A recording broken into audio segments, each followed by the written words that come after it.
presvedčená stať náhradnou matkou. Je to sú 100 000 volávka. Aká je pravdepodobnosť, že títo dvaja ľudia nájdú mŕtvolu a neoznámia? Keby nezabil manželku, nezistili by sme to. Ale nič s tým nevieme dokázať. Z popola po manželky by sa dalo viac zistiť. Kremácia je tu viac ako 6000 stupňov a tá zničí aj DNA, takže keby sme aj našli ten gén, nedokázali by sme, že je z matky potoka. Takže musíme hľadať ďalej a nakoniec niečo nájdeme. Dúfam. Čo dúfam, ale nejaké Nedá ti písmu? Dáme, keď ti nakartovo do tej výstavy. Dnes som vás vidí. Od mami, vážne?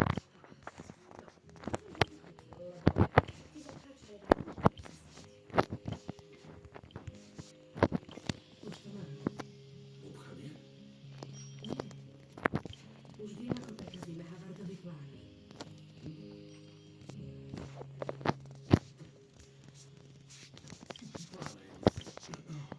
Ďakujem za ochotu. Nie za čo. Ukončili sme vyšetrovanie so záverom, že Fran otrávil. Nemáme dôkazy, že to spôsobil niekto iný, takže spáchala samovraždu. Jemná vojna. Ďakujem. Prípad je uzavretý, ale možno sa vám ozve vyšetrovateľ Kalmanskej parky. Kalmanskej? A čo by odo mňa chceli vedieť? Nemôžeme oficiálne prípad uzavrieť, pretože sme nezašli žiaden písaný ani vecný dôkaz, že Fran má skutočne k dispozícii. Ostrovok žiadajú jasný prípad výsledky, aby mohli zakončenie vôbec registrov. My im ho poskytujeme pre rozhodky vyšetrovateľa, aby určil príčinu. Dobre. Viem, že ste si s Fran neboli blízki, ale príjmite úprimne sústrasť.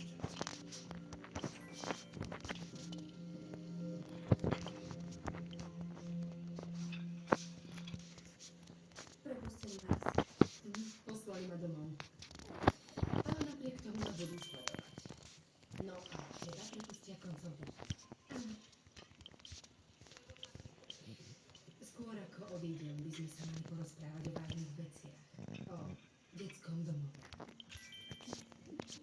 Našli sme alternatívy. Úrad pre mládež predbežný. Súhlasila by bola Gwen, tvojou náhradnou matkou. Ona s tým už tiež nezištne súhlasila. Dceru mám na vysokej, čiže mám čas aj voľnú izbu, ale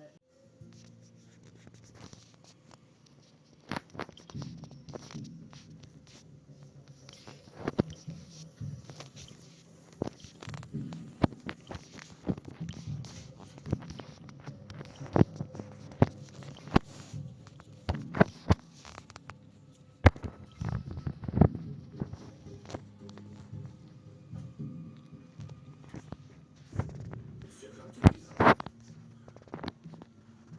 Prípad je uzavretý. Nemôžete tu byť.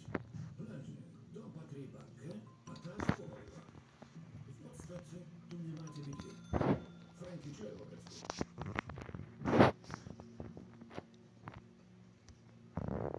Pozri sa, Kosane.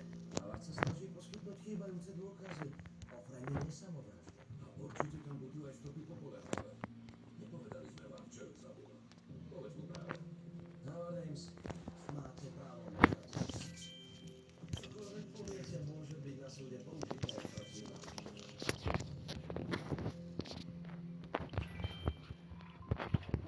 Veci máš uložené. Ďakujem. Kúpila som si šampón, čo nás žiada nezurelou ovocnou vôňou. Ale povedala si, že je to ako biely blond na vlasy. áno, je to vlastne bielý blond na vlasy. Nie chuperný. Ako chutí? Je studené. Dávaš si pivo? No, dnes večer vyberáš menu ty.